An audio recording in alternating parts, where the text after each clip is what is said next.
મિત્રો તમારી YouTube ચેનલનો password તમને યાદ નથી, ભલે તમે યુટ્યુબ ચેનલ બનાવી લીધી, કારણ કે યુટ્યુબ ચેનલ એક જીમેલ એકાઉન્ટ ઉપર આધારિત હોય છે અને જીમેલ એકાઉન્ટ તમે ક્યારે બનાવો છો અને એના પછી જ્યારે યુટ્યુબ ચેનલ એની અંદર બનાવો છો તમારો પાસવર્ડ તમને યાદ રહેતો નથી, કારણ કે સમય વધારે થઈ જાય તો પાસવર્ડ આપણે ભૂલી જઈએ છીએ।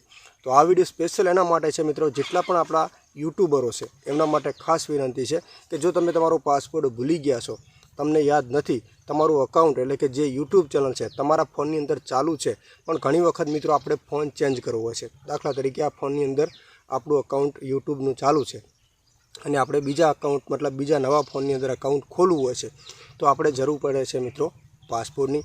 તો ખાસ આ વિડીયોમાં બન્યા રહેજો મિત્રો કે પાસપોર્ટ આપણે કઈ રીતે ચેક કરવાનો છે, અથવા ચેક નથી, તમને યાદ નથી ને તમારે નવો જ પાસપોર્ટ બનાવવો છે તો તમે નવો પાસપોર્ટ કઈ રીતે તમારા ફોનની અંદર બનાવી શકશો તમારા જીમેલ અથવા યુટ્યુબ ચેનલનો।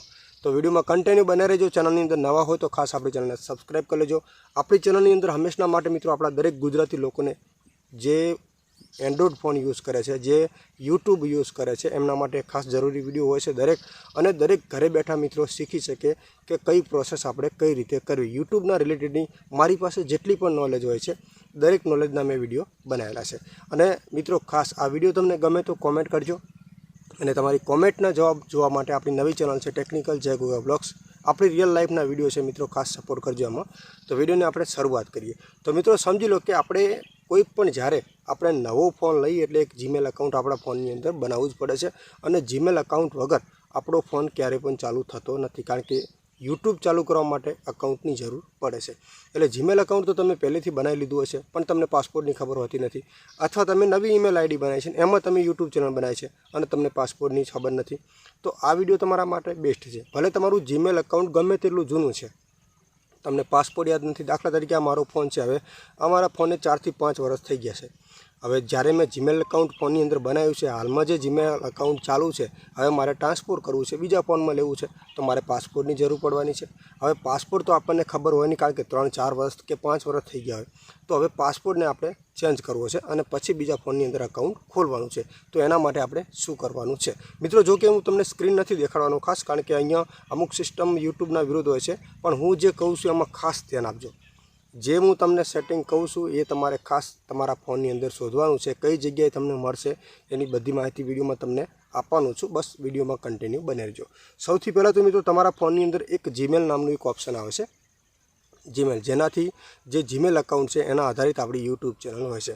હવે કઈ ટાઈપનું જીમેલ એકાઉન્ટ હોય છે તો જોઈ લો, આ ખૂણામાં જે જીમેલ એકાઉન્ટનું જે ઓપ્શન છે એની ઉપર તમારે ક્લિક કરી દેવાનું છે, અને જેવું તમે ક્લિક કરશો એટલે ખૂણાની અંદર તમને જે ખૂણો છે ને અહીંયા પ્રોફાઇલ ફોટો તમને અહીંયા જોવા મળતો હશે, આ પ્રોફાઇલ ફોટા ઉપર તમારે એક વખત ક્લિક કરવાનું છે, અને જેવું તમે એની ઉપર ક્લિક કરશો એટલે તમને અહીંયા તમારી, જો દાખલા તરીકે મારી ચેનલનો લોગો ખૂણામાં જોવા મળે છે, તો આ ખૂણાનો જે ઈમેલ એકાઉન્ટ હોય એના ઉપર આપણે ક્લિક કરવાનું છે, અને જેવું તમે ક્લિક કરશો તો ત્યાં તમારી ફોટો અહીંયા ખુલી જશે, બરાબર।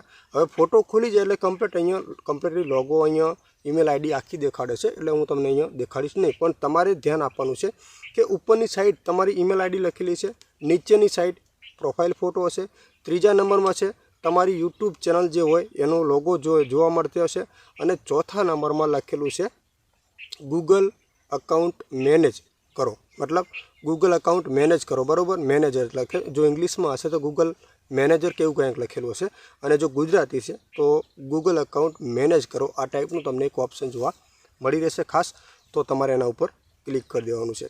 જેવું તમે એના ઉપર ક્લિક કરશો એટલે તમને અહીંયા ઘણા બધા ઓપ્શનો મિત્રો આ ટાઈપના મળી રહેશે, બરાબર। જે પણ મિત્રો અહીંયા રિકવરી પ્રોબ્લેમ હશે એ પણ તમને જોવા મળશે।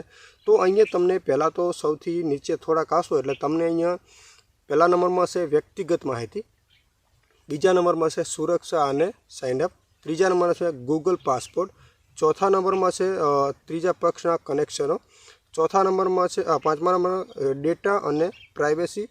તો આ બધી સિસ્ટમ છે। તો આપણે છે ને જે પહેલા જ નંબરનું ઓપ્શન તમને જોવા મળે છે વ્યક્તિગત માહિતી, એટલે આપણી પોતાની માહિતી આપણી ઈમેલ આઈડીની અંદર હોય છે। તો જે પહેલા નંબરનું તમને ઓપ્શન જોવા મળે, જો તમારા ફોનની અંદર ગુજરાતી ભાષા હોય તો ખાસ ધ્યાન આપજો, વ્યક્તિગત માહિતીનું ઓપ્શન તમને જ્યાં જોવા મળે એ ઓપ્શન ઉપર તમારે ક્લિક કરવાનું છે, ભલે પહેલા નંબરમાં હોય, બીજા નંબરમાં હોય કે ત્રીજા નંબરમાં, એનાથી કોઈ મતલબ નથી મિત્રો। આ સિસ્ટમ હું તમને દેખાડી નથી શકતો, યુટ્યુબના વિરોધ છે, કારણ કે આ બધી માહિતી મિત્રો ઈમેલ આઈડીથી લોગિન હોય છે. તો અહીંયાથી તમારે જે ઓપ્શન તમારા ફોનની અંદર તમને ગુજરાતી ભાષા ન જોવા મળતી હોય તો ફોનના સેટિંગમાં જઈને તમારે ગુજરાતી ભાષા કરી લેવાની છે, એટલે તમને વ્યક્તિગત માહિતીનું ઓપ્શન છે તમને જોવા મળી રહેશે મિત્રો. હવે વ્યક્તિગત માહિતીનું ઓપ્શન છે એના ઉપર તમે ક્લિક કરશો એટલે મોટા અક્ષરમાં તમને પહેલાં તો મિત્રો અહીંયા જોવા મળશે. જુઓ, વ્યક્તિગત માહિતી ઉપર પહેલાં અક્ષરે લખેલું છે, બરાબર. જેવું તમે એના ઉપર ક્લિક કરશો એટલે અહીંયા તમને ઘણા બધા ઓપ્શન તમારે યુટ્યુબ અને આપણી જીમેલ એકાઉન્ટ વિશેની પ્રાઇવેસી તમને જોવા મળતી હશે.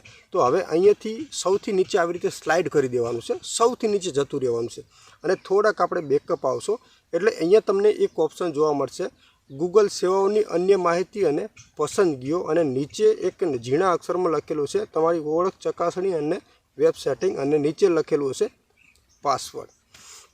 તો મિત્રો પાસપોર્ટમાં તમને કઈ તારીખે તમે ચેન્જ કરેલા હશે એની તારીખ પણ તમને ત્યાં નીચે દેખાડશે. ખાસ ધ્યાન આપજો, તમારી પાસપોર્ટ તમે છેલ્લે બદલ્યો તારીખ બતાવશે અને નીચે લખેલું છે સુરક્ષા અને પાસપોર્ટ તમારા એકાઉન્ટનું સુરક્ષિત રાખવા માટે સહાય કરે છે. તો આ ઓપ્શન છે. તો નીચે જે તમને ફોદડીયાના ઓપ્શન જોવા મળતા હશે આપણો પાસપોર્ટ હોય એ ટાઈપના, તો તમારે છે ને એ પાસપોર્ટનું ઓપ્શન છે એના ઉપર ખાલી એક વખત ક્લિક કરી દેવાનું છે. જેવું તમે એના ઉપર પાસપોર્ટનું જે ઓપ્શન તમને જોવા મળશે એના ઉપર તમે ક્લિક કરશો એટલે તમને અહીંયા વેરિફિકેશન એટલે કે આપણા ફોનનો સ્ક્રીન લોક તમને અહીંયા માગે છે, બરાબર. સ્ક્રીન કોડ તમારે અહીંયા નાખી દેવાનો છે જે આપણા ફોનની અંદર હોય છે. જો તમે એની અંદર સ્ક્રીન કોડ તમે નાખશો એટલે તમને સીધો અહીંયા ઓપ્શન મળી જશે કે તમે તમારો અહીંયા નવો પાસપોર્ટ બનાવી શકો છો. તો આ વિડીયો તમને મિત્રો ખાસ કેવો લાગ્યો, અહીંયાથી તમારો નવો પાસપોર્ટ નાખી દેવાનો છે અને પછી એ એકાઉન્ટ તમારા કોઈ પણ ફોનની અંદર તમારે લોગિન કરવું છે તો આ નવો પાસપોર્ટ તમે નાખો એટલે ફટાફટ તમારું એકાઉન્ટ બીજા ફોનની અંદર લોગિન થઈ જશે. તો આ માહિતી મિત્રો કેવી લાગી ખાસ કોમેન્ટ કરજો, આપણી ચેનલને સબસ્ક્રાઈબ કરી લેજો. મિત્રો આપણી પાસે જે પણ નોલેજ છે તમને આપવાની પૂરી કોશિશ કરીશું, કારણ કે આપણે ફોન યુઝ કરીએ છીએ તો ફોનની અંદર ઘણા બધા એવા સેટિંગ આવે છે જે આપણે જરૂરિયાતમંદ હોય છે પણ આપણને ખબર નથી હોતી. તો આવા વિડીયો જોવા માટે ખાસ આપણી આ ચેનલને સબસ્ક્રાઈબ કરી લેજો, જેથી યુટ્યુબ રિલેટેડના પણ દરેક વિડીયો તમને ગુજરાતીમાં મળી રહેશે.